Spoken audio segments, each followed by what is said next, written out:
प्रश्न मंजुषा. पहिला प्रश्न, आपल्या गावाचे नाव काय आहे? ज्याला येते कॉमन उत्तर नाही द्यायचं, ज्याला येते त्याने फक्त हात वर करायचा आणि मग तुम्हाला विचारलं जाईल. आपल्या प्रश्न आहे, आपल्या गावाचे नाव काय आहे? हा अवनी तू सांग. उभा राहायचं आणि मोठ्याने उत्तर द्यायचं. सरनोबतवाडी. बरोबर, आपल्या गावचं नाव आहे सरनोबतवाडी. हा, प्रश्नाचं उत्तर बरोबर दिल्यानंतर मुलांनी टाळ्या वाजवायच्या. हा, आपल्या तालुक्याचे नाव काय आहे? आपल्या तालुक्याचे नाव काय आहे? ज्याला याचं उत्तर येतंय त्याने हात वर करायचा आहे.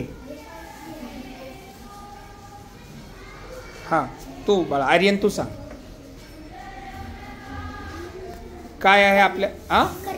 अगदी बरोबर, करवीर. आपल्या तालुक्याचं नाव काय आहे? टाळ्या वाजवा त्याच्यासाठी. हा, यानंतर पुढचा प्रश्न सर्वेश विचारेल. तिसरा प्रश्न, आपल्या जिल्ह्याचे नाव काय आहे? आपल्या जिल्ह्याचे नाव काय आहे? ज्याला येतंय त्याने फक्त हात वर करायचा. हा, या ठिकाणी अवनी आहे. अवनी बाळा उत्तर दे. अगदी बरोबर, आपल्या जिल्ह्याचं नाव काय आहे? कोल्हापूर. तिच्यासाठी टाळ्या एकदा जोरदार वाजवा. Very good. आता चौथा प्रश्न सर्वेश विचारेल. आपल्या राज्याचे नाव काय आहे? आपल्या राज्याचे नाव काय आहे? ज्याला या प्रश्नाचं उत्तर येतंय त्याने हात वर करायचा आहे. बघूया किती जणाला उत्तर येतंय. या ठिकाणी एक विद्यार्थी हात वर करतोय. श्रवण. महाराष्ट्र. अगदी बरोबर, त्याच्यासाठी एकदा जोरदार टाळ्या वाजवा. यानंतर पुढचा प्रश्न सर्वेश विचारेल. आपल्या देशाचे नाव काय आहे? आपल्या देशाचे नाव काय आहे? आपण ज्या देशात राहतो त्या देशाचं नाव काय आहे? या ठिकाणी यश नावाचा विद्यार्थी हा उत्तर देईल. हा सांग बाळा. इंडिया. बर, आपल्या देशाला इंग्लिशमध्ये इंडिया म्हणतात आणि मराठीमध्ये काय म्हणतात रे? भारत. आणि हिंदीमध्ये काय म्हणतात? काय म्हणतात?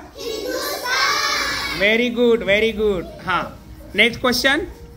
आपल्या खंडाचे नाव काय आहे? आपण ज्या खंडात राहतो त्या खंडाचं नाव काय आहे असा प्रश्न विचारलेला आहे.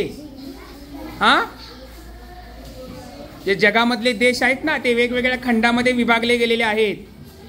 तर आपला जो भारत देश आहे तो कोणत्या खंडात आहे? कोण सांगेल मला? हा, इकडे ह्या विद्यार्थ्याला आपण संधी देऊया. हा, ओम. बरोबर आहे, आशिया. हा, आशिया म्हणायचं आहे. तर आपण ज्या खंडात राहतो त्याचं नाव काय आहे? त्याच्यासाठी एकदा जोरदार टाळ्या वाजवा. त्यांनी छान प्रयत्न केलेला आहे.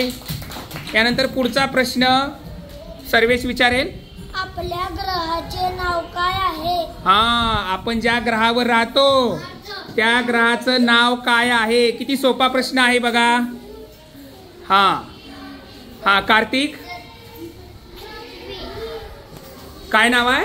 पृथ्वी. अगदी बरोबर, त्याच्यासाठी एकदा जोरदार टाळ्या. बघा, आज आपण वर्गात प्रश्न मंजुषा घेतलेली आहे आणि या प्रश्न मंजुषेमध्ये सर्व विद्यार्थ्यांनी अगदी हिरिरीने सहभाग घेतलेला आहे. आणि प्रश्न काढणारी ही जी टीम आहे, सर्वेश आणि त्याची ही संपूर्ण टीम आहे, यांच्यासाठी एकदा जोरदार टाळ्या वाजवा.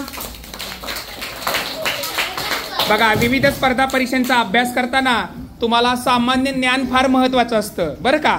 तुम्ही कुठलीही परीक्षा द्या, तुम्ही शालेय स्पर्धा परीक्षा द्या, MPSC UPSC द्या, कुठल्याही स्पर्धा परीक्षा द्या, त्यामध्ये सामान्य ज्ञान हे मुलांना जर असेल, परीक्षार्थींना जर असेल तर त्या परीक्षेमध्ये आपल्याला चांगले मार्क्स मिळतात.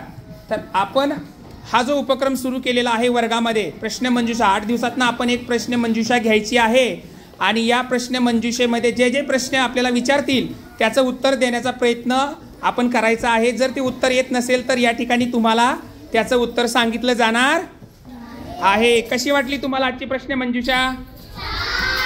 नक्कीच ती ज्ञानवर्धक वाटली असेल. सर्वांना या उपक्रमासाठी शुभेच्छा. ओके, धन्यवाद.